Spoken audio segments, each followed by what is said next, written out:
Graça e paz, meus irmãos. Eu quero convidá-los para abrirmos dois textos. Texto de Gênesis, capítulo 3, e o texto de Jó, capítulo 1. Muito embora nós vamos estar olhando sobretudo para o texto de Jó, que é o nosso texto principal a tratarmos hoje pela manhã, no tocante aos deveres do homem no seu exercício sacerdotal no lar. Então eu gostaria de ler com os irmãos alternadamente o capítulo 3 de Gênesis. Nós faremos a leitura até ao verso 9, capítulo 3.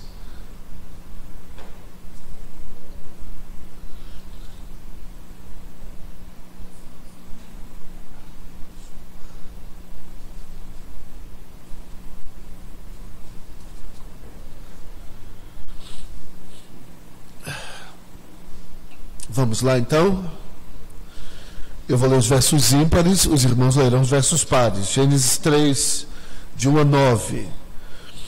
Mas a serpente, mais sagaz que todos os animais selváticos que o Senhor Deus tinha feito, disse à mulher: é assim que Deus disse: não comereis de toda a árvore do jardim?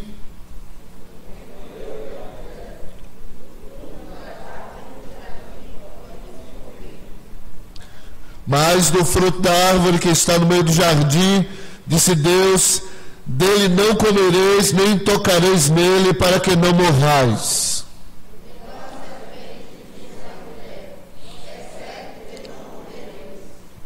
Porque o Senhor sabe que no dia em que dele comerdes, se vos abrirão os olhos, e como Deus sereis conhecedores do bem e do mal.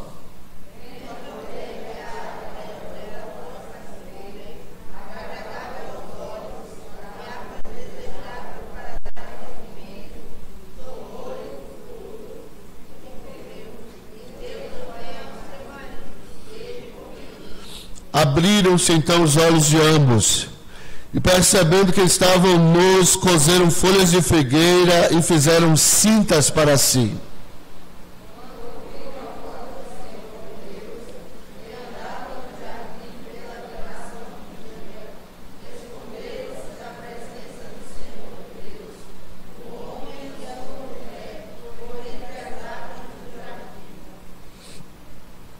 E chamou o Senhor Deus ao homem e lhe perguntou: onde estás?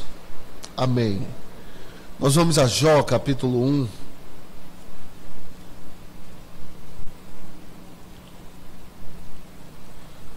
Jó, capítulo 1.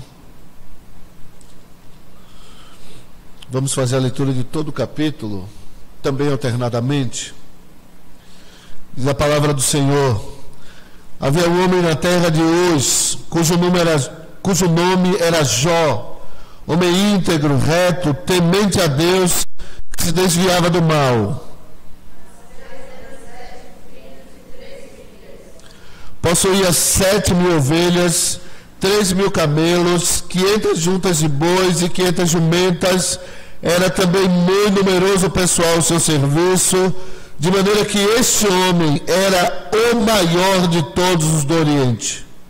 Seus filhos iam das casas uns dos outros, e faziam banquetes, cada um por sua vez, e mandavam convidar as suas 3 irmãs a comerem e beberem. Decorrido o turno de dias de seus banquetes, chamava Jó a seus filhos e os santificava.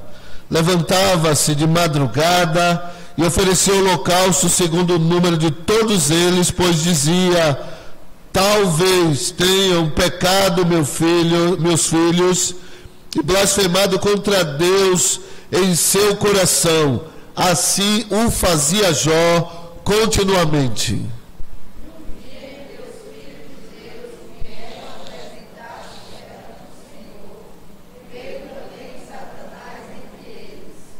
Então perguntou o Senhor a Satanás: de onde vens?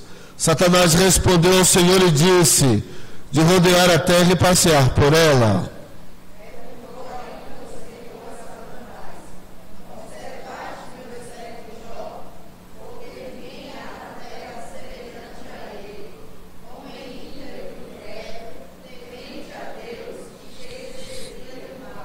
Então respondeu Satanás ao Senhor: porventura Jó, debalde, teme a Deus?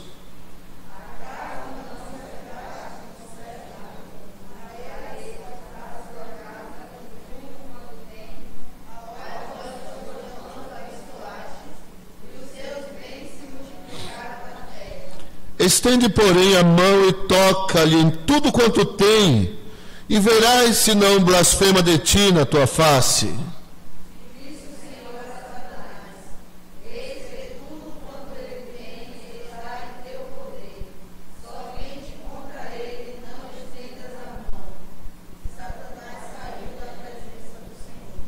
Sucedeu um dia em que seus filhos e suas filhas comiam e bebiam vinho na casa do irmão primogênito.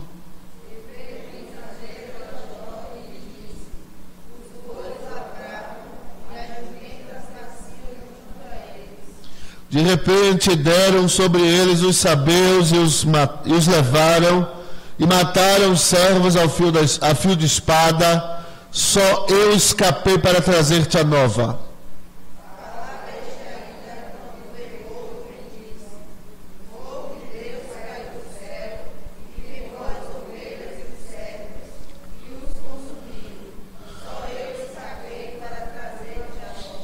Falava este ainda quando veio outro e disse: dividiram-se os caldeus em 3 bandos, deram sobre os camelos, os levaram e mataram os servos a fio de espada. Só eu escapei para trazer-te a nova.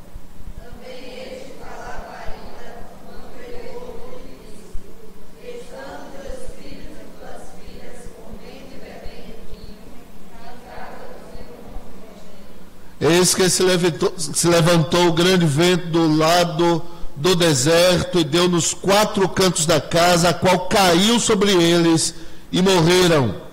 Só eu escapei para trazer-te a nova.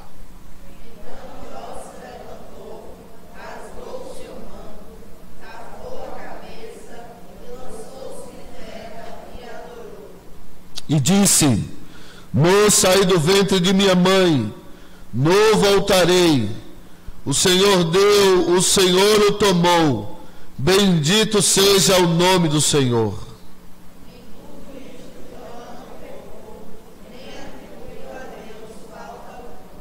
Amém.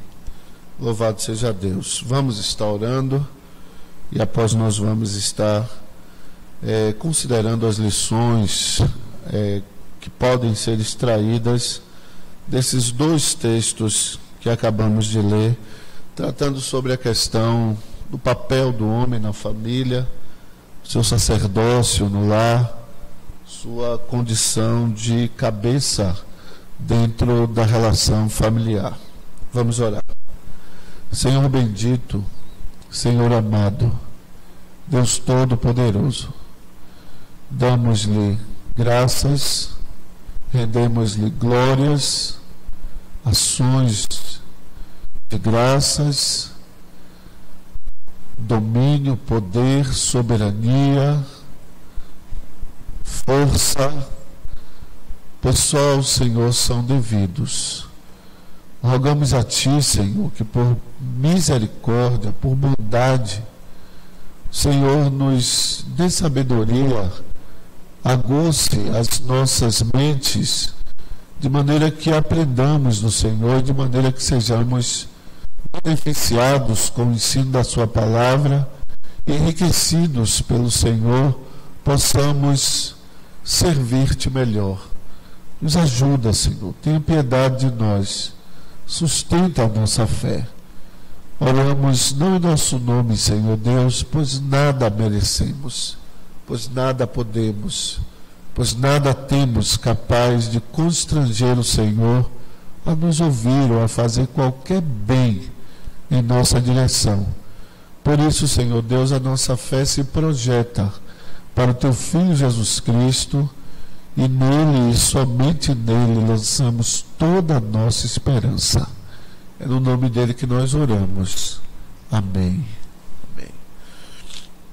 Pois bem, meus irmãos, nós, ao olharmos para o texto de Jó, e ao olharmos também para Gênesis capítulo 3, nós vamos perceber que existem seres, que vamos chamá-los de transcendentais, que estão ali atuando, que estão ali interagindo numa via de diálogo sobre algum assunto da sua importância.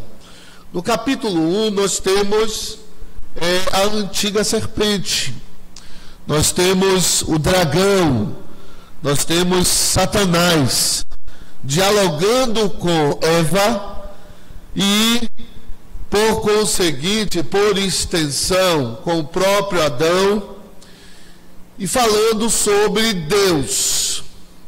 Já no capítulo 1 de Jó, nós temos Deus dialogando com Satanás a respeito do homem, a respeito de Jó.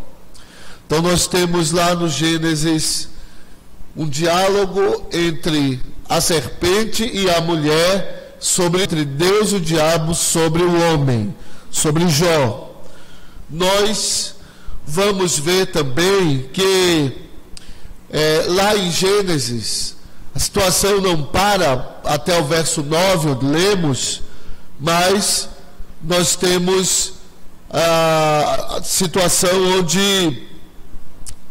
onde Adão, ele ouve a mulher, e é uma das questões, inclusive, que é posto aqui por Deus, e não pode ser mal interpretado, no sentido de entender que o apito da mulher é mudo, né? Não, mas há um aspecto aqui justamente daquilo que foi por Adão deixado de lado, que é o exercício da sua autoridade, de cabeça do pacto, de responsável pelas decisões tomadas, e ele transferiu isso, ele anuiu a proposta da sua mulher, que por sua vez anuiu a proposta de Satanás. O verso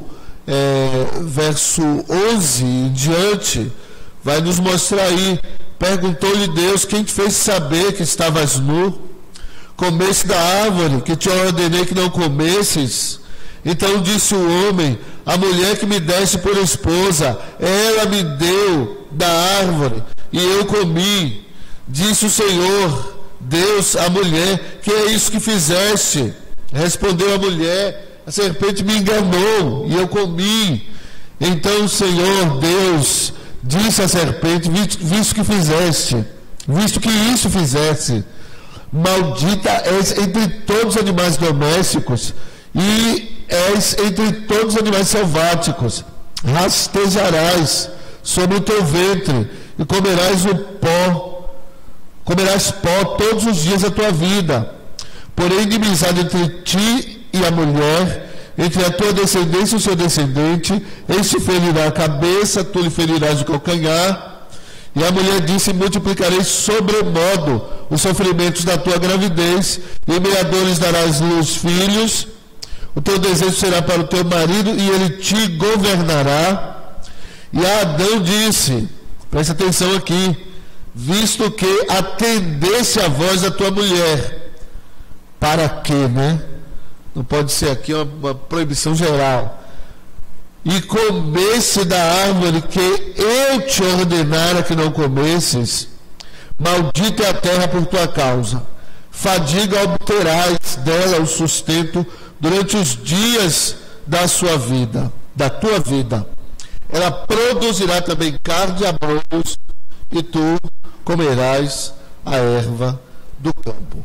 Então, nós percebemos aqui como de fato Adão foi flácido, Adão não foi firme no seu compromisso com a sua condição de líder, de cabeça federal do pacto que Deus lhe confiara. Nós vamos ver algo completamente diferente na vida de Jó. Então, como disse, pego o livro de Gênesis para que nós façamos alguns paralelos, mas nosso livro principal a ser tratado aqui é o livro de Jó. Ele é quem vai nos nortear nas lições que nós procuraremos extrair aqui nesse texto. Algumas coisas há que se dizer sobre Jó. Jó era um homem que tinha muito dinheiro, era um homem rico. Se você fizer um paralelo com Adão, ele era mais pobre que Adão tinha um paraíso todo. Adão tinha um paraíso todo. Ele tinha grandes possessões. Então são dois homens ricos. Jó tinha muitos filhos.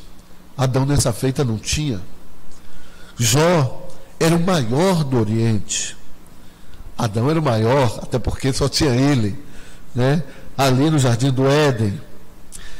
No que diz respeito a essa relação de homem, Jó tinha um compromisso com a santificação da sua família.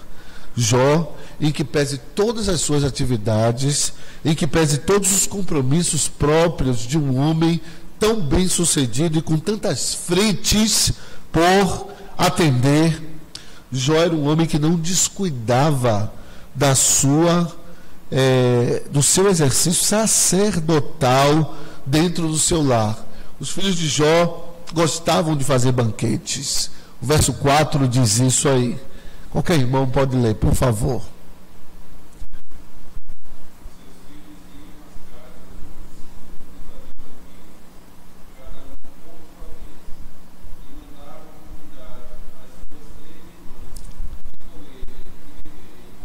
Isso, então eles faziam banquetes, eles costumavam estar juntos, eles gostavam, de um churrasco regado a vinho, eles se reuniam ali para se banquetear. E Jó ficava atento a essa questão. Jó chamava um por um, parece que era uma espécie de confessionário que Jó fazia. Então Jó chamava um por um e indagava: como é que foi lá? Como você se comportou? Alguma coisa lhe soou estranho? Como está a sua consciência diante de Deus por tudo que ali sucedeu? Você está bem? Você se sente bem? Ou você se sente culpado de alguma coisa? Jó tinha esse cuidado. Jó era esse pastor dentro do seu lar. E o que o texto diz que Jó não fazia isso de maneira esporádica, mas Jó fazia isso continuamente.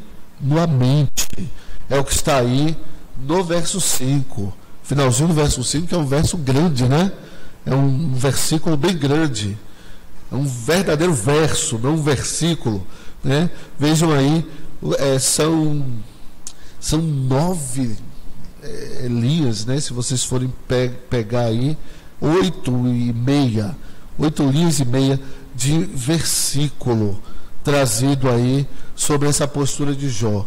Alguém poderia acentuar que Jó fazia isso de madrugada e colocar a madrugada como sendo o momento específico para que os pais façam isso, para que os pais se coloquem diante de Deus em relação aos seus filhos.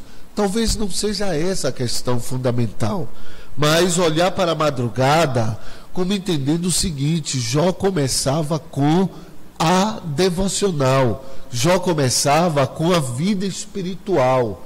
Jó, antes de tratar dos seus labores diversos, Jó procurava cuidar da alma sua, primeiramente, e também dos seus filhos.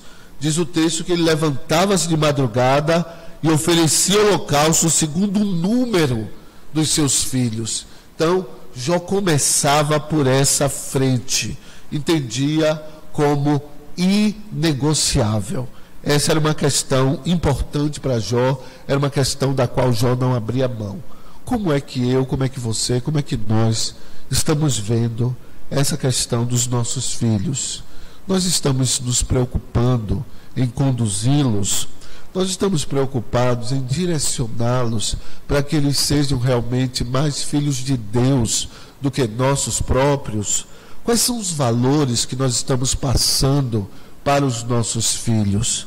Nós estamos permitindo que os nossos filhos caminhem a partir dos diversos pressupostos estabelecidos por este mundo pós-moderno, por este mundo nihilista, por este mundo hedonista, que diz que o fim objetivo da vida é a obtenção de conquistas, de bens e serviços, de posição social, de prazeres.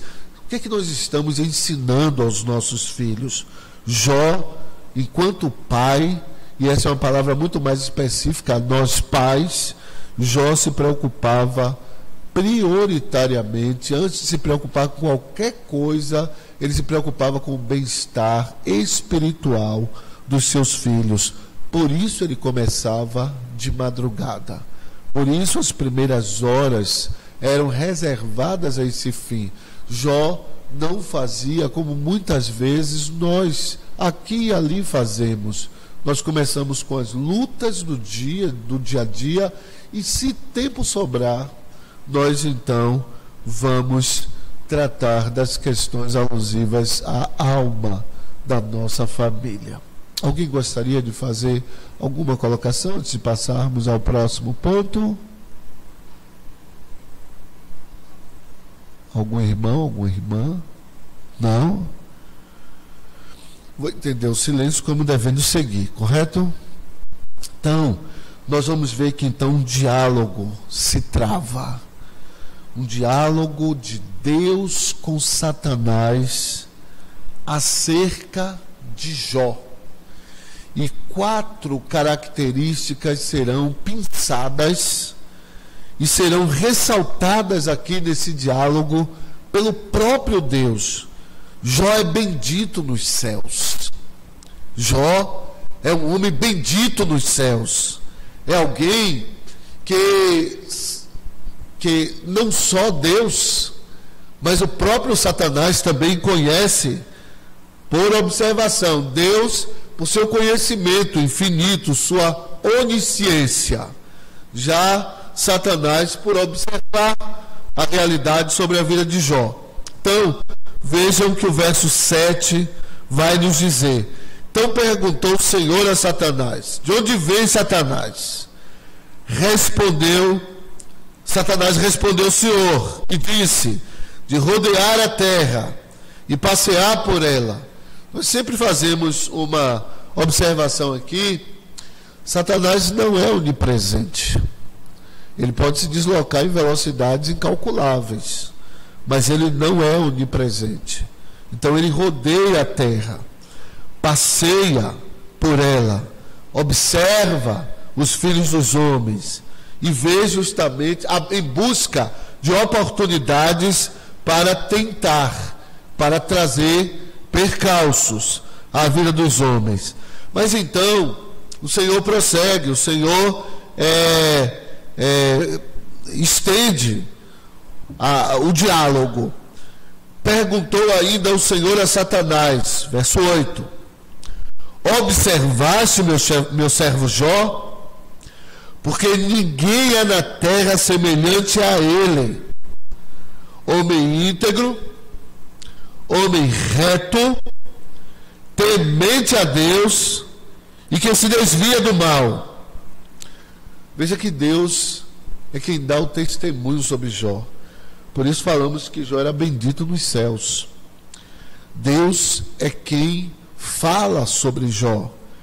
Algumas pessoas vão dizer que Deus gaba-se do seu filho Jó. E ele pontua aqui 4 características que presumo devem ser buscadas, perseguidas por cada pai dentro do lar. O texto diz que ele era um homem, em primeiro lugar, íntegro. E essa ideia de integridade traz a ideia da balança. Você bota 1 quilo de um lado e você bota o produto do outro. E o que se espera é que o fiel da balança fique ali preciso, né? Que de fato ocorra equilíbrio entre o peso posto e a quantidade de produto ali colocado. E ao prazer do Senhor, né? A balança enganosa traz descontentamento a Deus, mas peso justo é o prazer do Senhor. E o que está sendo dito aqui de Jó é que Jó era um homem que tinha uma vida de integridade diante de Deus e dos homens também. Era um homem equilibrado na sua conduta, no seu trato com Deus e com os homens. Essa é a ideia que traz aqui de integridade. Alguém já chegou a dizer, me parece um pouco forçoso, né? Essa colocação, que integridade seria você colocar Deus de um lado e o indivíduo do outro. E a balança precisa dar igual. Eu acho muito descabido pensar dessa forma, né? Mas já ouvi pessoas colocando dessa forma, inclusive dentro do nosso próprio círculo. Mas a grande realidade era que Jó tinha uma vida equilibrada. Ele não era perfeito, mas ele tinha uma vida de equilíbrio diante de Deus. Era um homem íntegro. Era um homem íntegro. Então, essa é a primeira característica que temos aqui. Há essa ideia de que Jó era um homem que, pesado na balança, ele tinha integridade. E integridade tem a ver com o que se fala e o que se vive também. Então, esse é um outro aspecto que vai junto com essa palavra integridade. É um homem que tem equilíbrio entre o discurso e a prática. Então, Deus diz isso de Jó. Ele é um homem íntegro. Ele é um homem reto. E essa questão de retidão aqui traz a ideia da régua, né? Você pega uma régua e você coloca a régua ali para medir. Então seria como paradigma, como padrão de vida. É isso que está sendo dito aqui sobre Jó, que Jó é íntegro, que Jó é um padrão de vida. Ele é um homem reto, ele anda de acordo com aquilo que a lei estabelece. Ele é um homem de retidão. Mas estende-se ainda dizendo que Jó é um homem que tem uma outra grande virtude, que é temer a Deus. Diz que ele é temente a Deus. Algumas pessoas tentam trazer a ideia de que temor a Deus não implique medo, né? Não implique medo, mas seria a questão de respeito. Mas só que a Bíblia faz clara distinção entre temor e tremor. E mostra claramente, né? Se você não encontrar no medo o temor, você vai encontrar o tremor. E o texto diz que Jó temia a Deus. E a ideia de temer aqui tem um respeito incluso, claro que sim, mas tem o aspecto do medo, do receio, da certeza, inclusive, de que ao plantar o que se está plantando, a colheita vai ser compatível com aquilo que está se plantando. Por isso que, muitas vezes, sugeridos pelo coração, ou melhor, vamos colocar aqui para Jó, quem sabe sugerido pelo coração, Jó era um homem que tinha a total depravação, a natureza pecaminosa. Jó tinha dinheiro, portanto era alguém que não deixava de estar ali sendo objeto de cobiça, né? Por parte, quem sabe, até não apenas de algumas mulheres espertalhonas, mas também da própria questão que ocorre em todos os tempos, onde as pessoas vão e levam suas propostas de lucros maiores, de lucros que, na verdade, não atenderão aos padrões de justiça, de retidão pelos quais Jó pautou a sua vida. Então, Jó, temendo a mão de Deus, muitas vezes rejeitava essas propostas, rejeitava, quem sabe, propostas de mulheres. Era um homem que temia a Deus. Sua vida, sua conduta, seu cuidado familiar demonstra isso claramente. Então era um homem temente a Deus. E, por conseguinte, o texto diz que Jó, quarta característica aqui pensada, é que Jó se desviava do mal. Jó não era alguém que fazia teste de força, né, da sua força espiritual, da sua fibra espiritual. Jó seguia aqueles moldes lá de Provérbios que diz que o justo vê o mal e se desvia, o tolo segue adiante e sofre o dano. Então vejam que essas 4 qualidades são pensadas aqui. Vocês observem que o amigo de Jó, o Elifaz, ele contradiz Deus quando ele resolve falar no capítulo 4. E talvez esse seja um dos aspectos até que levou Deus no capítulo 42 a dizer o seguinte para eles: olha, vocês vá pedir a Jó para orar por vocês, porque a oração dele eu vou ouvir, agora de vocês não ouço de jeito algum. Observe que Deus diz que Jó é um homem íntegro, reto, temente a Deus, se desvia do mal. Ele faz estar calado, é a primeira fala, primeiro dos amigos a se aventurar a dizer alguma coisa a Jó, depois de contemplar o seu sofrimento silenciosamente pelo espaço de 7 dias.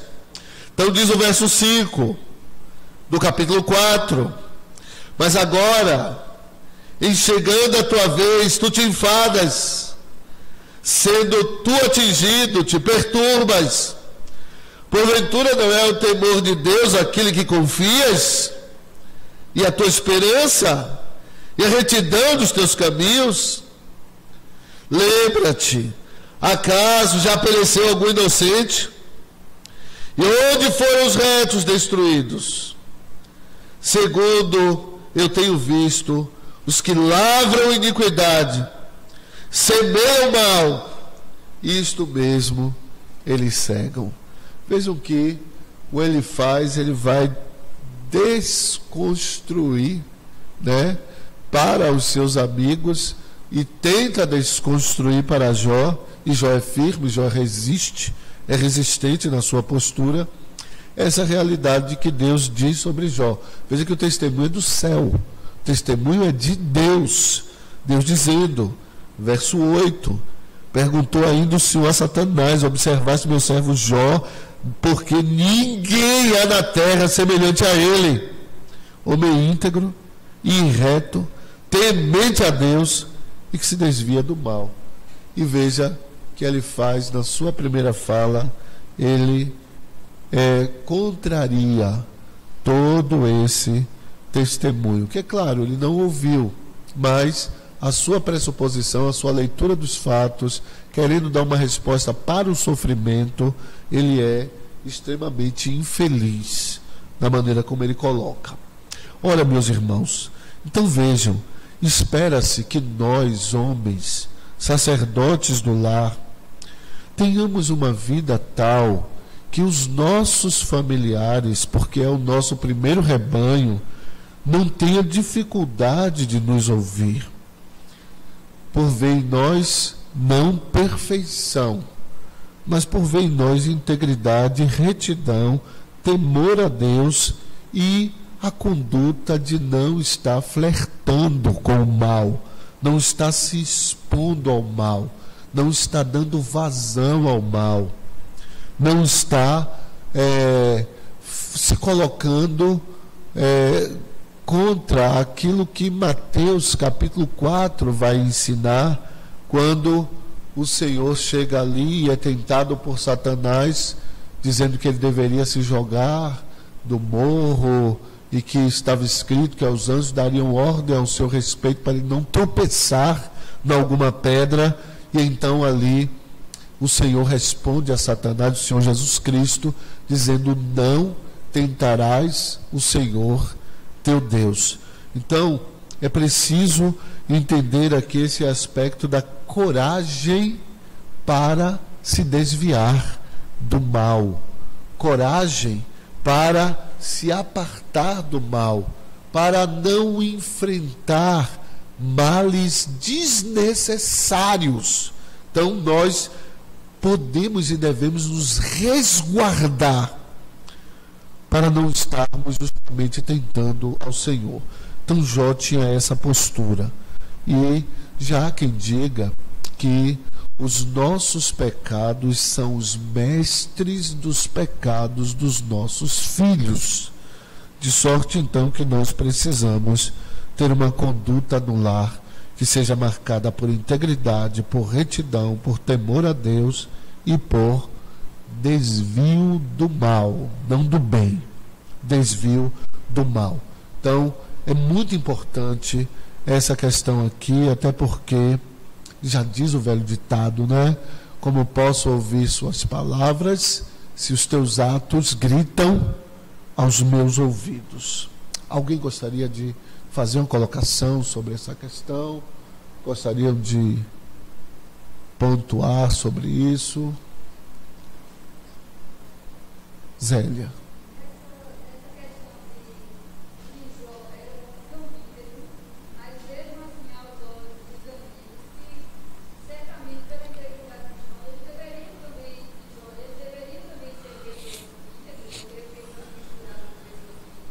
Provavelmente.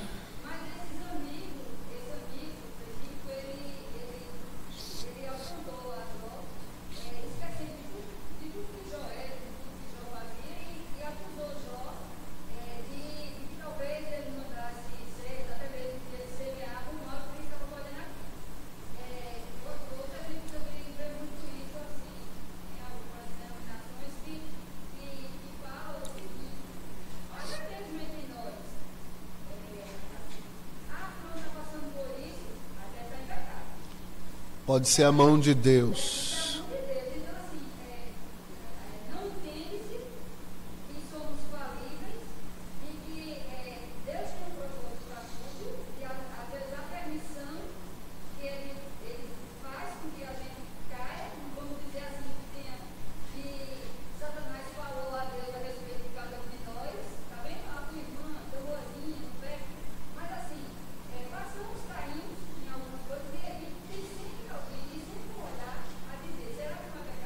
Descaridoso, né?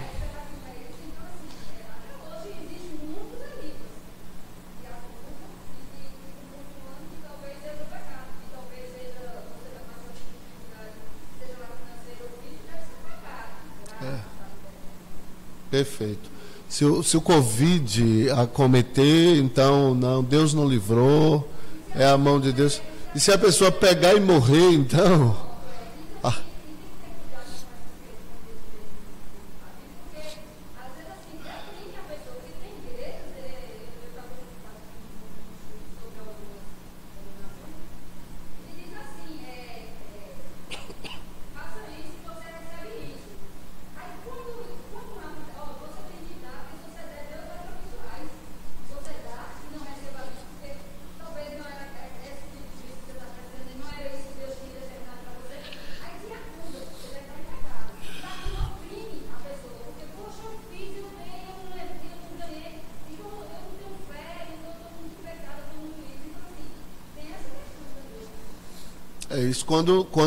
Isso quando a pessoa não vai e acusa Deus de estar sendo infiel, né? O Senhor disse que que se eu der, eu vou receber mais. Se vocês forem observar o Elifaz e os seus amigos, né? Eles parecem muito adeptos do Evangelho da Prosperidade, porque eles não pontuam aquela realidade que está lá em Tiago, capítulo 1, a partir do verso 2, que vai dizer... meus irmãos, tende por motivo de toda alegria o passardes por várias provações. E aí o texto vai dizer, sabendo que a prova da vossa fé, deixa eu ler o texto aqui literal, né? Diz assim: meus irmãos, tendo por motivo de toda alegria o passardes por várias provações, sabendo que a prova da vossa fé, uma vez confirmada, produz perseverança. Ora, a perseverança deve ter ação completa, para que sejais perfeitos e íntegros, em nada deficientes.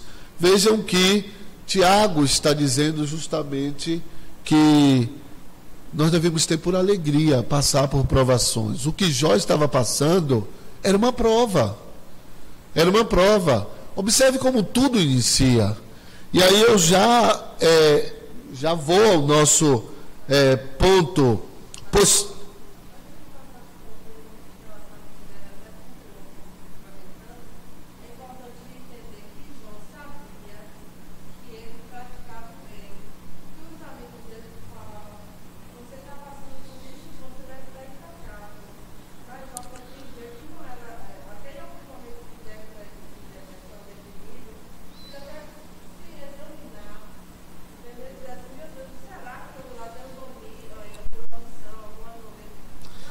Jó não é volúvel.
Irmã Antônia.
Algum irmão mais gostaria de falar? Presbítero João.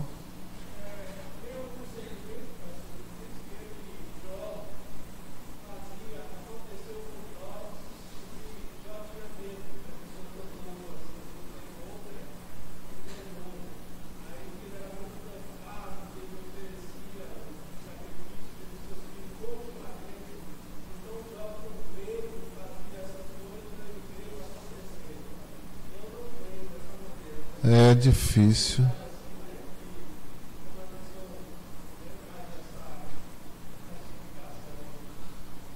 Complicado, né? Porque Deus está dizendo que é uma virtude o temor. E as pessoas... Nossa.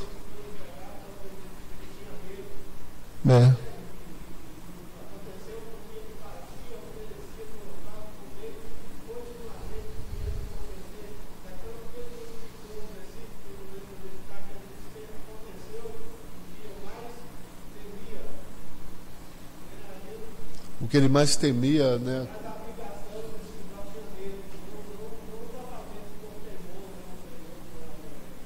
Então, inclusive, o próprio ato de pastorear seus filhos e de oferecer sacrifício continuamente era tido como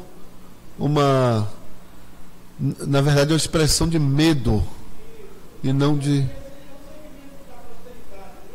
Sim. É complicado, viu? Essa daí foi nova, viu, João? Foi nova. Então, observem, meus irmãos, como os irmãos foram colocando aqui, veja como essa questão é séria, porque dentro dessa premissa da provação da fé, a teologia da prosperidade não acredita nisso e ensinou muita gente, e nós inclusive, nesse mar de massificação, de que se você está sofrendo é porque Deus está lhe punindo ou coisa do tipo. Então nós temerariamente, como ele faz, não só julgamos as pessoas, mas julgamos a nós mesmos e não nos colocamos sob o crivo do juízo de Deus. E eu acho muito interessante, se você ler 1 Coríntios capítulo 4, Paulo vai dizer assim: olha, eu não julgo nem a mim mesmo, nem sou julgado por nenhum tribunal humano. Vamos ver aí, ligeirinho? É bom nós irmos ao texto, porque o texto é inspirado, o texto é vivo, o texto é infalível. E eu gosto dessa verdade, que o texto é vivo. É vivo. Diz assim: assim, pois, importa que os homens nos considerem como ministros de Cristo e dispenseiros dos mistérios de Deus.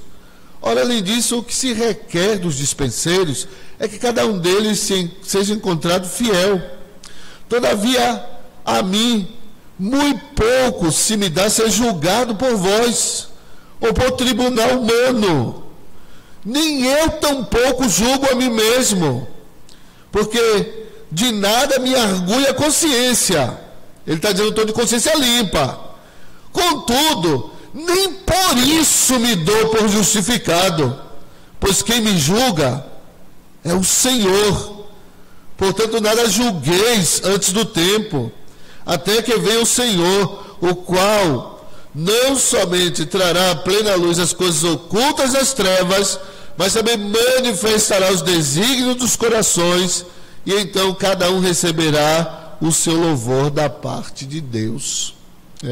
Então vejam como essa questão da temeridade nós precisamos evitar. É esse julgamento que Mateus capítulo 7 está proibindo, dizendo que nós não devemos sair julgando, nós não devemos sair já fazendo nossas ponderações e colocações e já trazendo juízos sobre a pessoa, sobre pessoas. Então, observe que essas características nós homens precisamos ter dentro dos nossos lares. Vocês lembram bem, eu já falei aqui sobre o menino que estava no funeral do próprio pai, junto com a mãe. E quando o pastor começou a falar, e falando das boas qualidades daquele pai, que era um pai exemplar, o marido comprometido, que respeitava o seu compromisso com sua esposa, uma pessoa denodada que dava-se para suprir as necessidades de sua família, um homem respeitoso diante de todos os homens.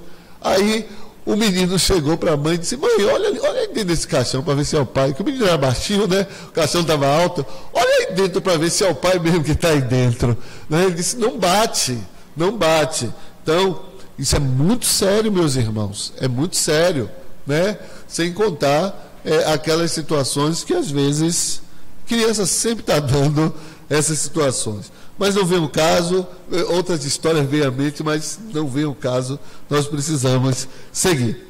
Mas vejam então, meus irmãos, que agora nós vamos entrar nesse ponto das provações, como o pai de família deve lidar com a questão das provações, como ele deve se comportar, qual deve ser a postura dele em meio às provações e tentações da vida.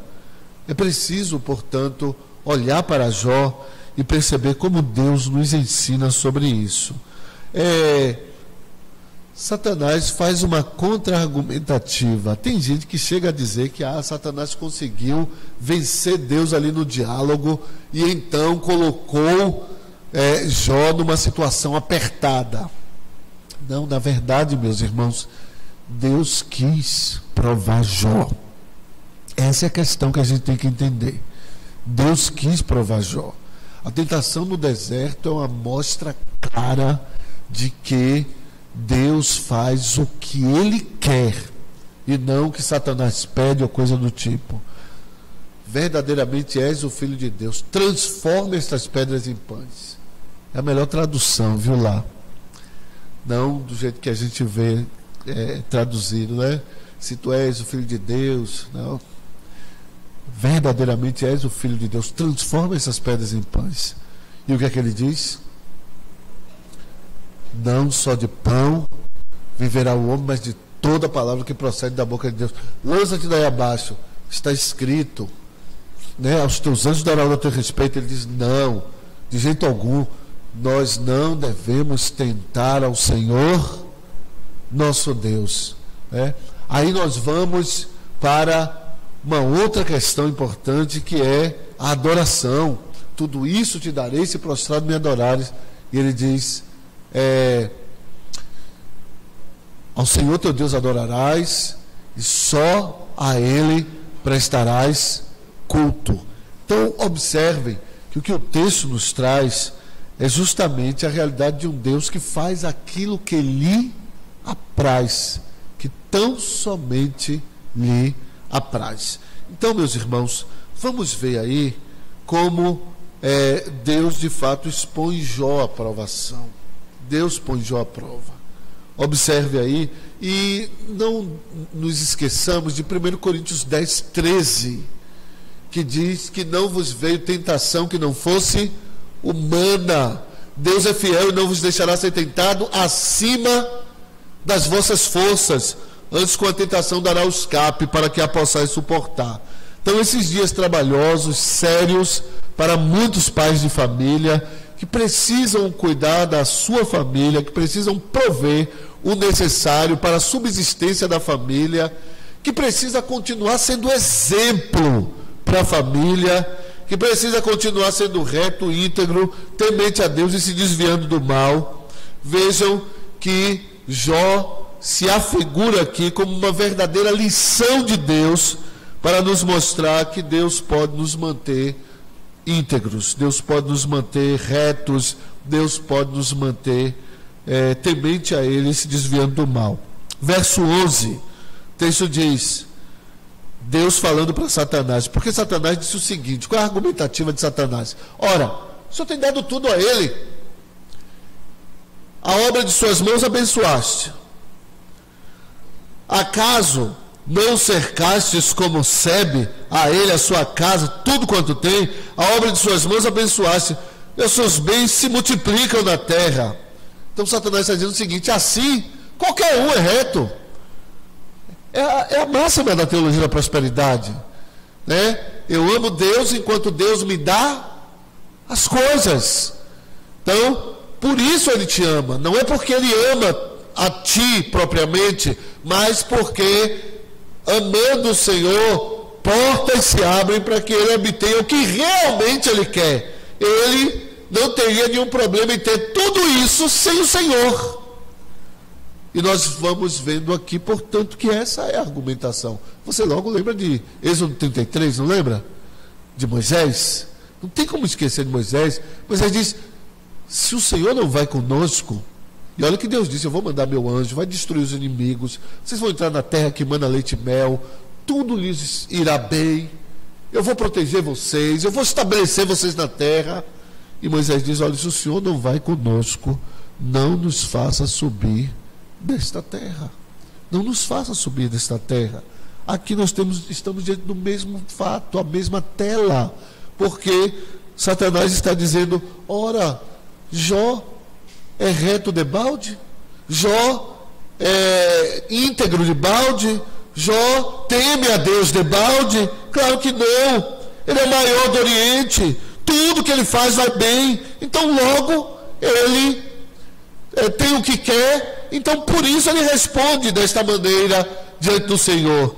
E Deus então prova a fé de Jó nesse sentido.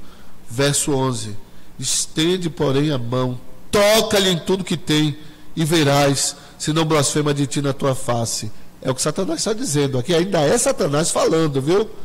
Aí o verso 12, disse o Senhor a Satanás, eis que tudo que ele tem está em teu poder, somente contra ele não estendes a mão. E Satanás saiu da presença do Senhor. Olha que coisa séria, meus irmãos. Vocês vejam aqui o limite de Deus. É Deus quem põe o limite. Até onde Satanás pode fazer. Até onde Satanás pode ir. Até onde ele pode colocar a sua mão suja e agir e trazer tragédias para a vida dos homens.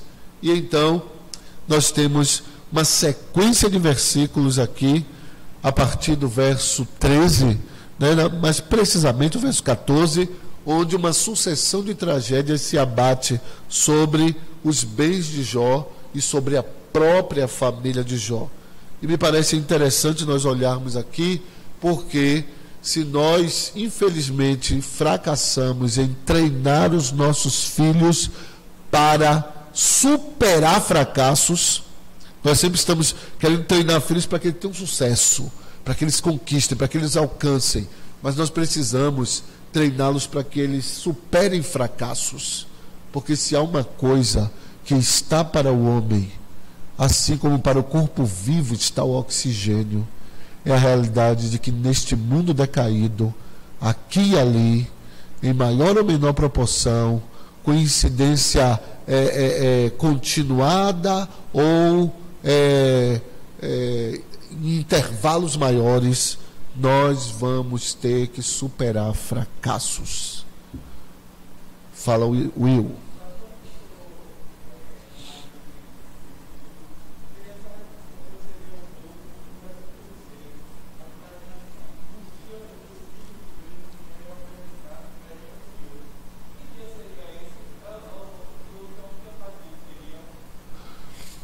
Olha, na verdade aqui o fato eles vêm colocando, eu já ouvi até uma explicação sobre essa situação, se não me engano foi eu não sei se foi o Leandro Lima, se foi o Augusto Nicodemos, ele fala justamente o seguinte, que não sei se é o Rodrigo o Batista, ele fala que havia aquele momento em que alguns seres iam até a presença de Deus. Esses filhos de Deus aqui talvez fossem interpretados como anjos que iam até a presença de Deus, conversavam com Deus, tratavam sobre algumas coisas, e eu não sei por quais cargas d'água, não sei por quais razões, mas o fato é que Satanás também tinha esse acesso.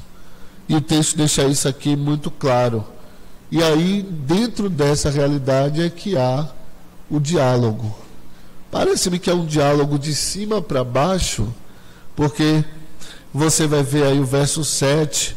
Então perguntou o Senhor a Satanás: de onde vens, Satanás?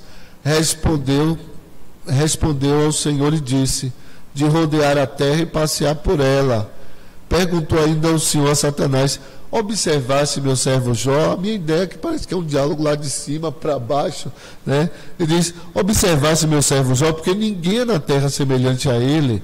É como se Deus estivesse dizendo: ele é um destaque, né? Não tem como passar batido, porque ninguém na terra é semelhante a ele, e suas qualidades que são realçadas aqui não tem nada a ver com teologia de prosperidade.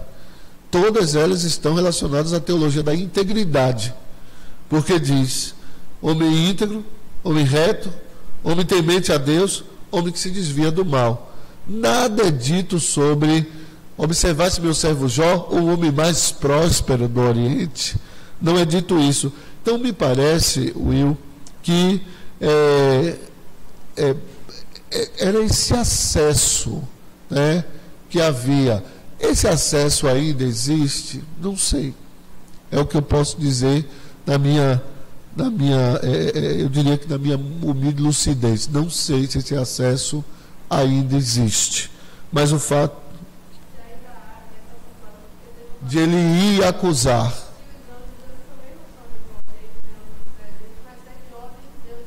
Sim.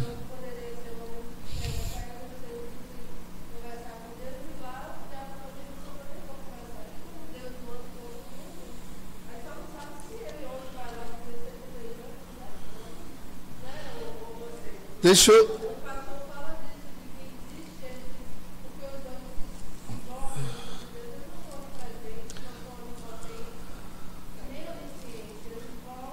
Aham.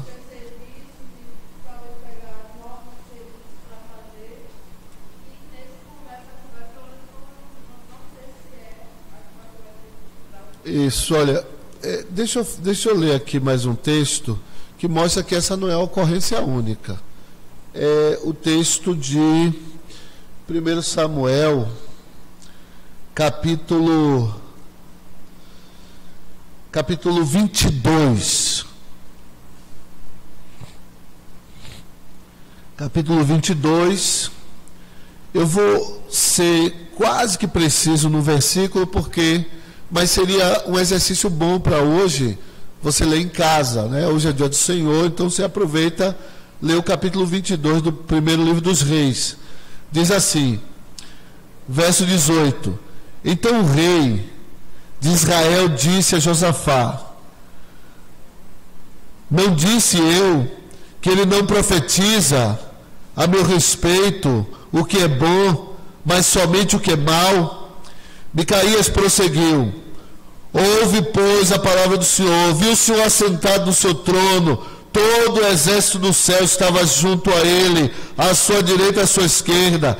Perguntou o Senhor: quem enganará Acabe, para que suba e caia em Ramote-Gileade? Um dizia desta maneira, outro de outra. Então saiu um espírito e se apresentou diante do Senhor e disse: eu o enganarei. Perguntou-lhe o Senhor: com que? Respondeu ele: sairei e serei espírito mentiroso na boca de todos os seus profetas. Disse o Senhor: tu enganarás e ainda prevalecerás. Sai e faze-o assim. E eis que o Senhor pôs um espírito mentiroso na boca de todos estes teus profetas, e o Senhor falou o que é mal contra ti. Então Zedequias, filho de Kenaana, aqui tem Kenaana, chegou, deu uma bofetada em Micaías e disse: por onde saiu de mim o Espírito do Senhor para falar a ti?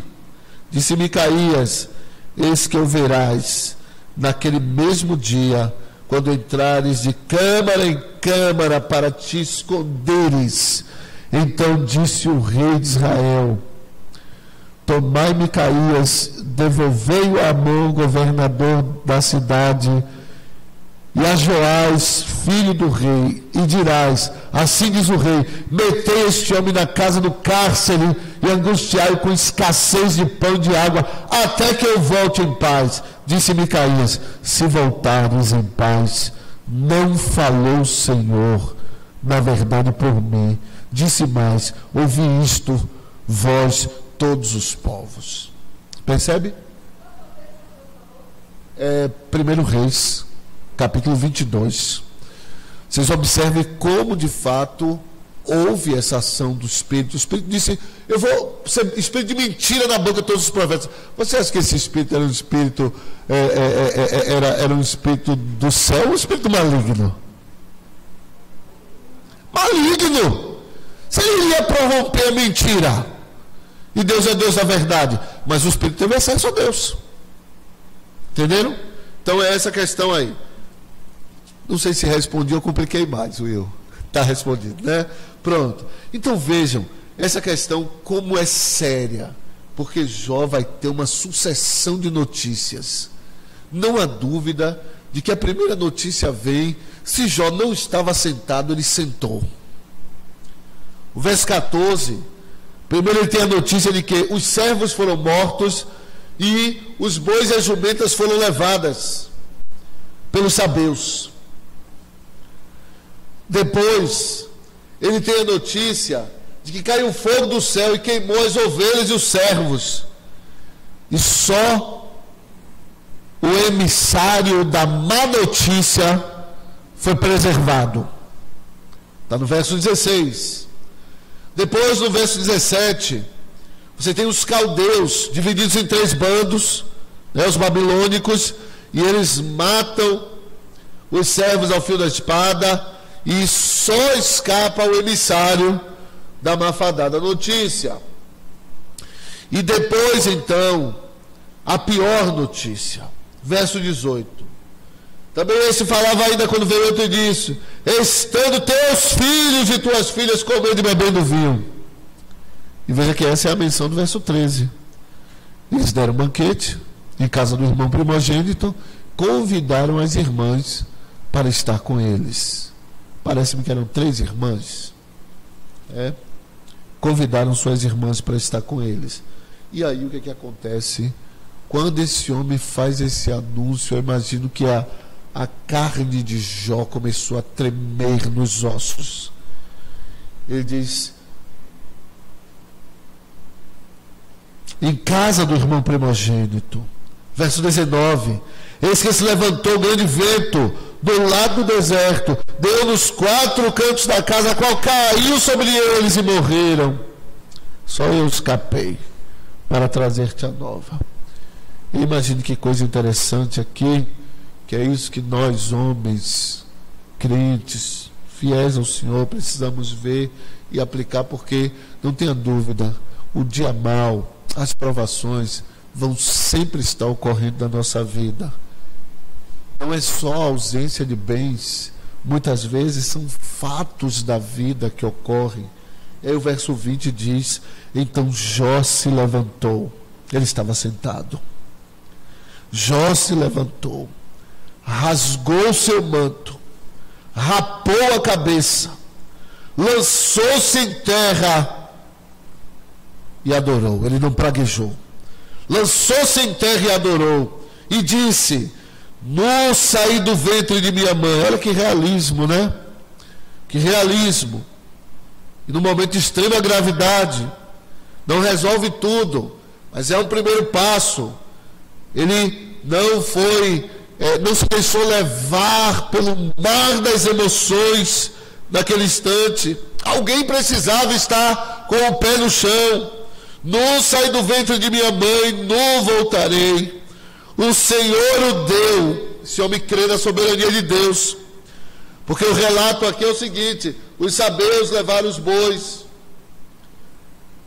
Fogo de Deus caiu do céu e consumiu. Na verdade, quem mandou esse fogo aí foi Satanás.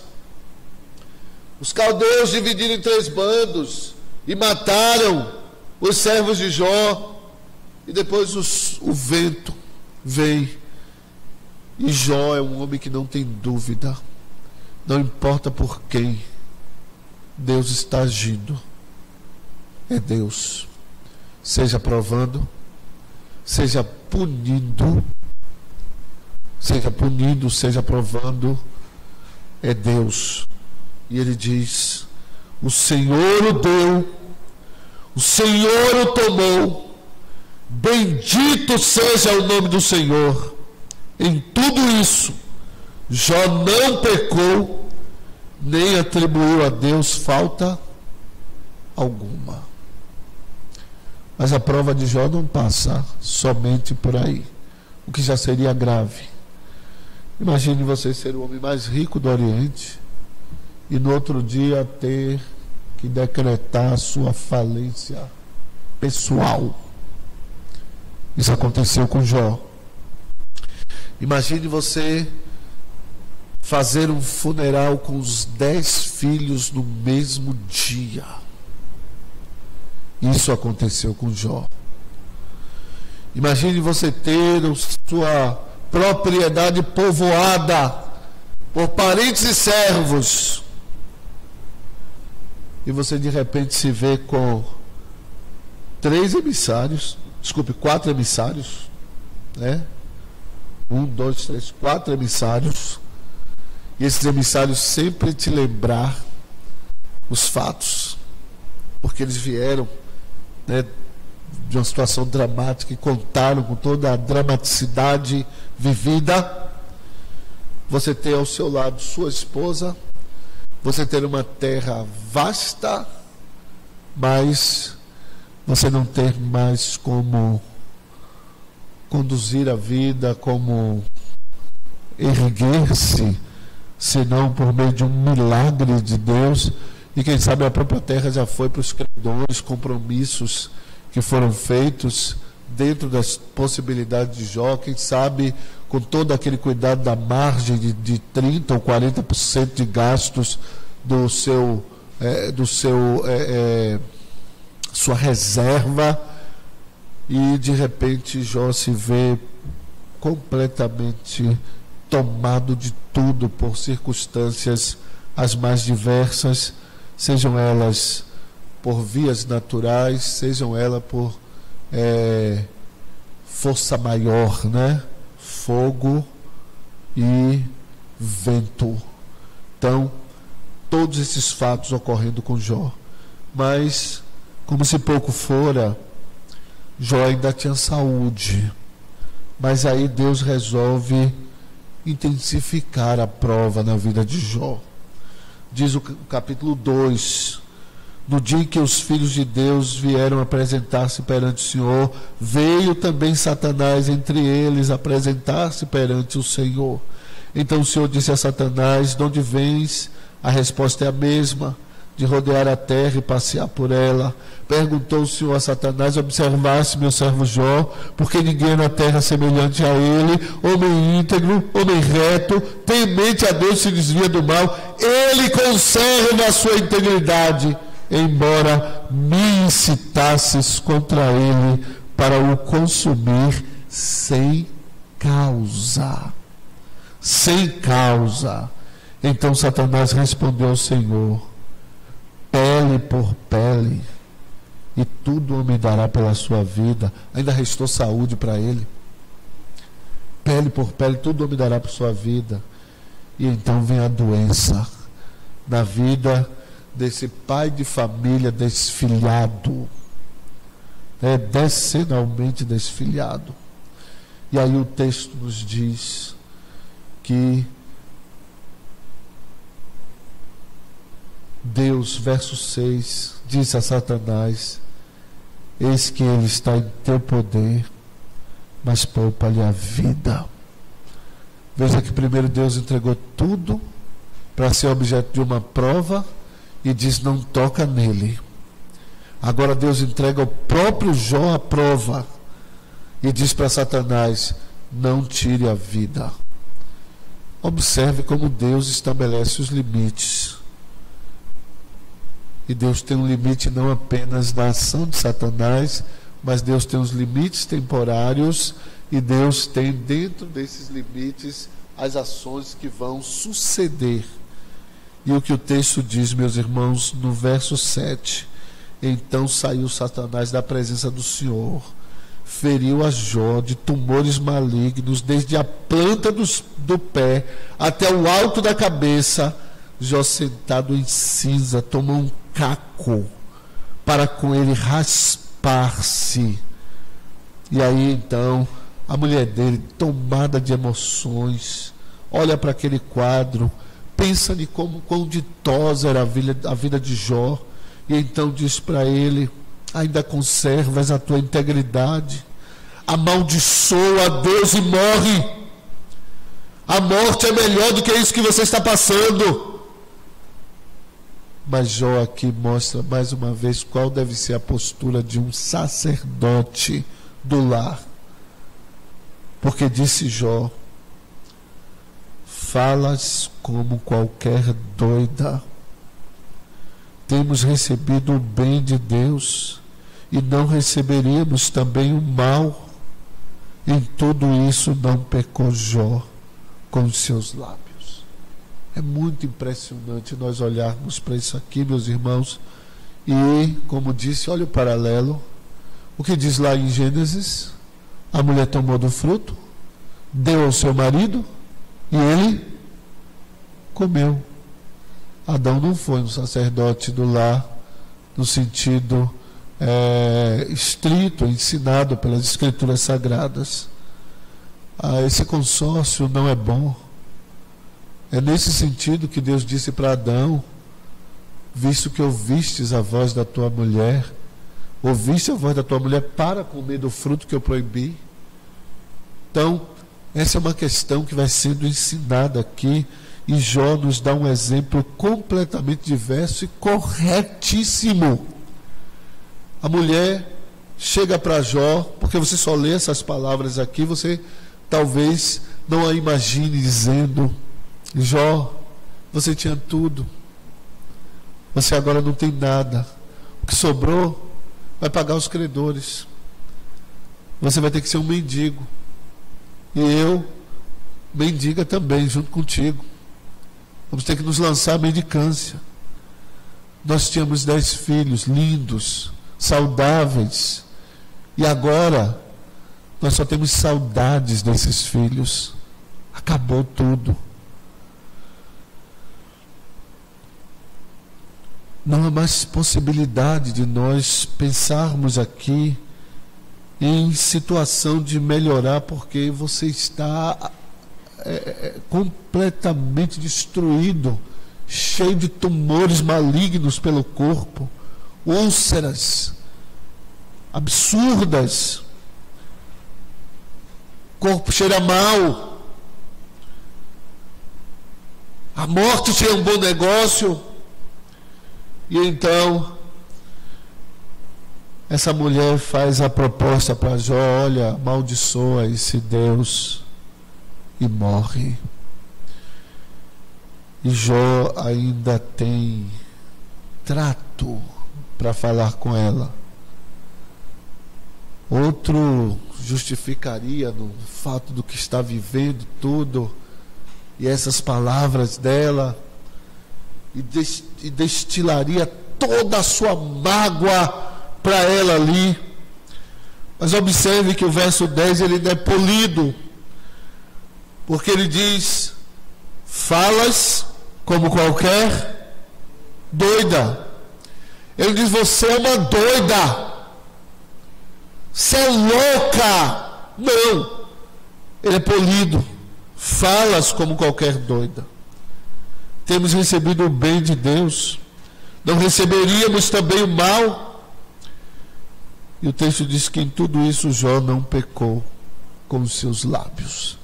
Então, meus irmãos, o que fica aqui evidente para nós é a realidade de que um pai de família sábio, um sacerdote do lar, não prescindirá, não abrirá mão de ter o posicionamento da sua esposa nas suas diversas escolhas. Ele terá juízo e tomará decisões após ouvir a auxiliadora idônea que Deus colocou ao lado dele. Mas ele tomará a decisão. Aqui a sua auxiliadora estava no auge das emoções, arrebentada emocionalmente. Quem sabe até pensando em se suicidar. E as palavras de Jó foi-lhes por luz, por lenitivo. Acaso receberíamos o bem de Deus e também não o mal? É o problema da nossa sociedade odierna, a sociedade atual. Nós temos muitas pessoas que não conseguem fazer essa avaliação, resolver essa equação entre haver um Deus todo-poderoso, soberano, e mesmo assim a ocorrência dos males está aí em plena efetividade nos nossos dias. Como é possível?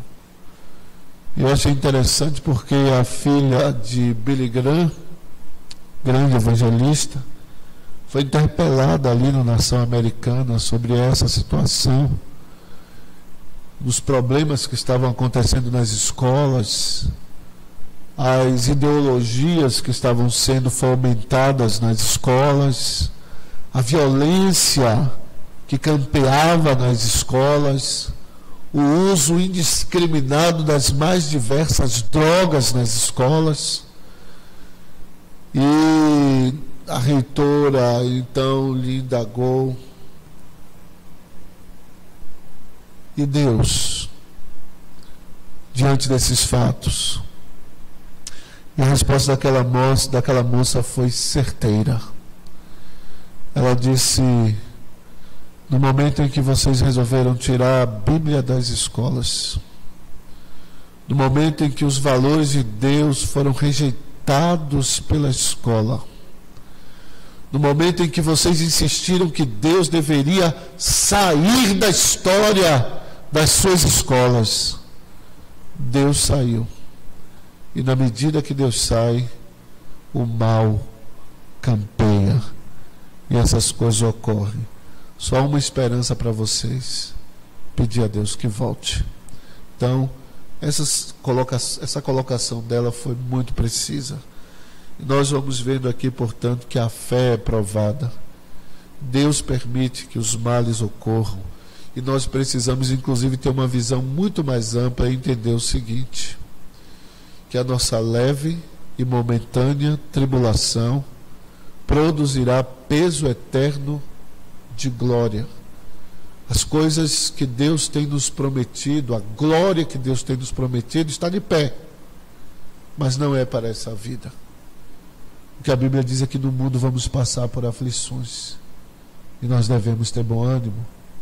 O que a Bíblia nos diz em 2 Timóteo 3, verso 12, é que quanto mais procurarmos ser fiéis a Deus, tanto mais perseguidos seremos, inclusive dentro dos nossos próprios lares. Então, nós precisamos alçar a nossa esperança para além desta vida, entender que aqui teremos momentos de paz, momentos de satisfação, e intercalados por situações que vão nos causar tristeza, seja pela perda de patrimônio, seja pela perda com o passamento de familiares nossos. Nós vamos passar por aflições, mas o que nós não podemos perder de vista, e sobretudo nós homens, condutores dos nossos lares, nós precisamos conduzir os nossos familiares a temer a Deus, a manter a esperança em Deus, a amar a Deus, e mesmo não compreendendo em alguns momentos, como Paulo está dizendo: ó profundidade das riquezas, tanto da sabedoria como da ciência de Deus, quão insondáveis são os seus juízos, Quão inescrutáveis os seus caminhos. Quem compreendeu a mente do Senhor? Quem foi o seu conselheiro? Porque dele, por ele, porque dele, por meio dele, para ele, são todas as coisas. A ele, pois, a glória eternamente. Amém. Então precisamos aprender com Jó. E é interessante nós fecharmos aqui, né, para que isso, inclusive, seja um ponto a suscitar esperança em nosso coração. Não quer dizer que necessariamente vai ser literal como foi com Jó. Jó passou por tudo isso. Deus trabalhou a vida de Jó. Deus ensinou para Jó, sobretudo, sobre a gloriosa doutrina da soberania dele e da justificação pela fé. E, ao final do capítulo 42, nós vamos ver algo importante. Jó se mantém no lar, é bom que se diga isso. Ele dá essa resposta grave para sua esposa, mas ainda com um certo dulçor. Jó não dispensa a sua esposa. Jó não se lança a argumentos do tipo: eu estou purulento, eu estou coberto de chagas, então eu vou te livrar, eu vou te dar o divórcio, e vá procurar um homem melhor que eu, que possa lhe dar. Mas não, Jó é firme. Jó é firme, não. Nós vamos sair dessa tragédia juntos. Nós vamos caminhar juntos. Se o Senhor quiser me levar, Ele me levará. Senão nós vamos lutar juntos. Eu não abro mão da minha família, do que resta da minha família, que sou eu e você.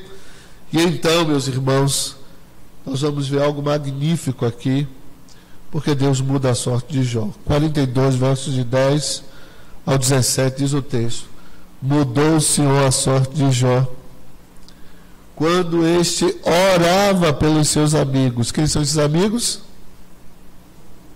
Bildade, Zofar e Elifaz, os três acusadores, os três adeptos da teologia da prosperidade, né? E acabou criando uma imagem de Deus que nunca foi a imagem perfeita. É tanto que Deus diz para eles, verso 7, tendo o Senhor falado estas palavras a Jó, o Senhor disse também a Elifaz o temanita: a minha ira se acendeu contra ti, contra os teus dois amigos, porque não disseste de mim o que era reto, como o meu servo Jó. Eles não disseram que era reto. E então Deus disse: eu só vou ouvir Jó. Vá lá, peça a ele. Imagine que coisa, né? Porque eles estavam dizendo: você é um maldito, Jó. Você está no juízo de Deus. Você semeou mal e agora está colhendo. Imagine agora ele se voltando para Jó e diz assim: olha, Jó, Deus mandou que nós pedíssemos a você que orasse por nós.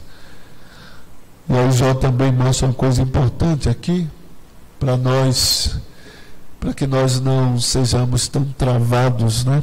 É um desafio para a gente. Às vezes nós fechamos a tampa do caixão e não queremos abrir mais.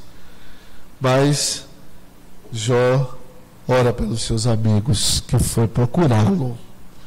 Mudou-se a sorte de Jó quando este orava pelos seus amigos. Eu tenho vontade de ler inimigos mesmo, viu? E o Senhor deu-lhe o dobro de tudo quanto possuíra. Então veio a ele todos os seus amigos, todos os seus irmãos, todos quantos dantes o conheceram. Deus moveu o coração de todo mundo e comeram com ele em sua casa. Certamente foi um junta-panela, não foi Jó que deu a comida, né? E se condoeram dele e o consolaram de todo o mal que o Senhor lhe havia enviado. Cada um lhe deu dinheiro e um anel de ouro. Assim abençoou o Senhor o último estado de Jó mais do que o primeiro, porque veio a ter 14 mil ovelhas, 6.000 camelos, 1.000 juntas de bois e 1.000 jumentos. Se você for lá no primeiro capítulo, vocês vão ver que é o dobro. Também teve outros 7 filhos e 3 filhas. Chamou o nome da primeira Gemima, da outra Késia, da terceira Queriapuque. Em toda aquela terra não se acharam mulheres tão formosas como as filhas de Jó. E seu pai lhes deu herança entre os seus irmãos. Depois disto viveu Jó 140 anos. E viu a seus filhos e aos filhos de seus filhos até a 4ª geração. Então morreu Jó, velho e farto de dias. Já teve 10 filhos depois disso. Eu acredito firmemente com a mesma mulher. Jó foi abençoado por Deus de uma forma inusitada, rápido. Imagine, né? Você faz uma festa, não sei se era aniversário de Jó, e aí todo mundo vai lá e resolve todo mundo dar dinheiro, um anel de ouro, e Jó tem o seu estado ali recobrado. Mas mais que isso, imagine o que é abraçar 10 novos filhos e ter as filhas mais bonitas do Oriente. Imagine a alegria de Jó. E quando você lê, me permita, eu vou terminar agora mesmo, quando você lê o capítulo 4,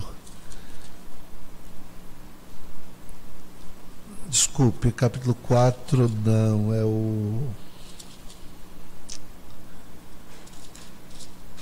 o capítulo 3. Você diz assim: Deus é realmente muito gracioso, surpreendente. Alguém pediu a morte a Deus, dizendo que era extremamente zeloso do Senhor. Quem foi ele? Elias. Jó não fez diferente, não. Jó foi mais além. Você lendo esse texto, você diz: meu Deus, Jó estava no fosso da amargura. Porque diz: depois disto passou Jó a falar e amaldiçoou o seu dia natalício. Disse Jó: pereça o dia em que eu nasci, e a noite em que se disse foi concebido um homem. Converta-se aquele dia em trevas, e Deus lá de cima não tenha cuidado dele, nem resplandeça sobre ele a luz. Reclamem-no as trevas, e a sombra de morte. Habitem sobre eles nuvens, espante-o tudo o que pode enegrecer o dia. Aquela noite que dela se apoderem dessas trevas, não se regozije ele entre os dias do ano, nem entre na conta dos meses. Seja estéril aquela noite, e dela sejam banidos os sons de júbilo. Amaldiçoem naqueles que sabem amaldiçoar o dia e sabem excitar o monstro marinho. Escureçam-se as estrelas do crepúsculo matutino dessa noite, que ela espere a luz e a luz não venha, que não vejam as pálpebras dos olhos da alva, pois não fechou as portas do ventre de minha mãe, não escondeu dos meus olhos o sofrimento, porque não morri eu na madre, porque não expirei ao sair dela, porque houve regaço, isso é alegria, que me acolhesse, porque peitos para que eu mamasse, porque já agora repousaria tranquilo, dormiria, e então haveria para mim descanso.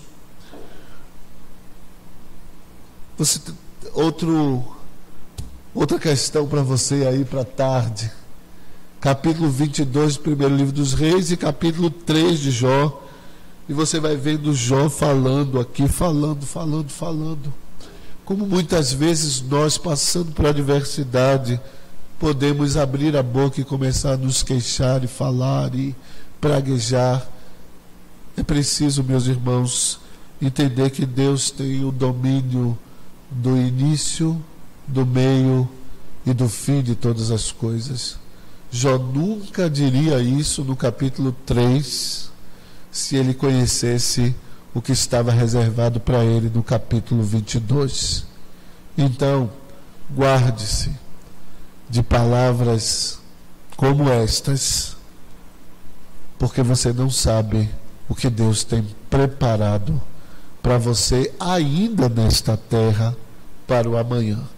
Então, no mais, que Deus nos ajude, não só nós homens, pais de família, mas e também ainda aqueles que não são pais de família, mas também todas as irmãs. Deus nos abençoe para que nós possamos imitar o exemplo deste homem e o testemunho sobre a nossa vida não venha de baixo, mas de cima, não venha dos homens, mas do próprio Deus. Que sejamos aos olhos dele homens íntegros, retos, tementes a Deus, e que se